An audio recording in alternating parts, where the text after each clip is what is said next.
ఈ విషయం కూడా చూడాలి.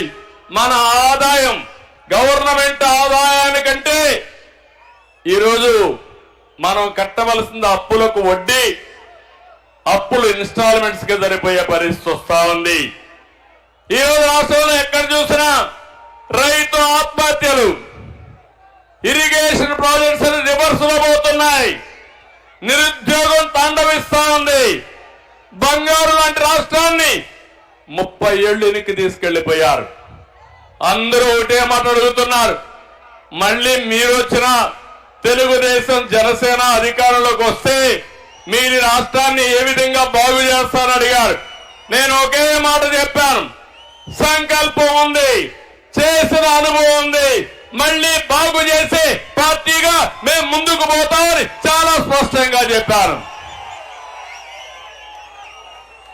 ఇక్కడే మీరు చూస్తే ఎక్కడ చూసినా కుంభకోణాలు. ఎప్పుడన్నా చూసారా తమ్ముళ్ళు? ఇసుక నేనున్నప్పుడు ఫ్రీ ఇసుక, ఎవరు కావాలంటే వాళ్ళు తీసుకెళ్లొచ్చు. ఈ రోజు ఎక్కడైనా ఇసుక తీసుకుపోయే పరిస్థితిలో మీరున్నారా? మీ పొలంలో మట్టి మీరు తీసుకుపోయే పరిస్థితి ఉందా ఈరోజు? అంటే దానిపైన కూడా ఇసుక పైన పెద్ద కుంభకోణం. ఒక ట్రాక్టర్ కావాలంటే ఎంత తమ్ముళ్ళు ఇప్పుడు రేటు? 5,000. ఈ డబ్బులు ఎక్కడికి పోతుంది? తాడేపల్లి కొంపకు పోతుంది సాయంత్రం అయితే. ఇంకో పక్క మద్యం నాసిరకం, అవునా కాదా? పేదవాళ్ళ రక్తాన్ని తాగే పరిస్థితికి వచ్చారు.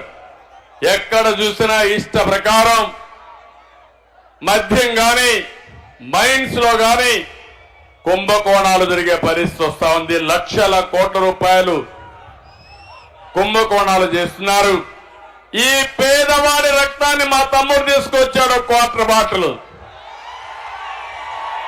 తప్పకుండా మందు బాబులకందరికీ శుభవార్త, రేట్లు తగ్గిస్తా, నాణ్యమైనటువంటి మద్యం వస్తుంది. మీ జీవితాలతో ఆడుకోను.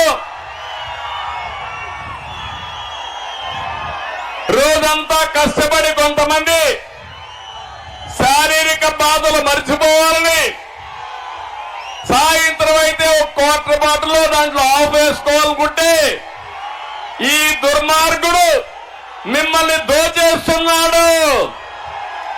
జలగా మరగా మీ రక్తం తాగుతున్నాడు. తప్పకుండా నేను అండగా ఉంటా. మీకే కాదు, మొత్తానికి కూడా న్యాయం చేసే బాధ్యత నాదని మిమ్మల్ని తెలియజేస్తున్నా. 10 రూపాయలు మీకు ఇస్తున్నాడు, మీ జోబీకి కన్నం పెడుతున్నాడు, 100 రూపాయలు లాగేస్తున్నాడు. ఇది ఎక్కడ న్యాయం అని నేను అడుగుతున్నా. ఈరోజు ఈ రాష్ట్రంలో నియంత పోకడలు, అంతేకాకుండా ఎవరన్నా మాట్లాడితే ఒక అహంభావ ధోరణి,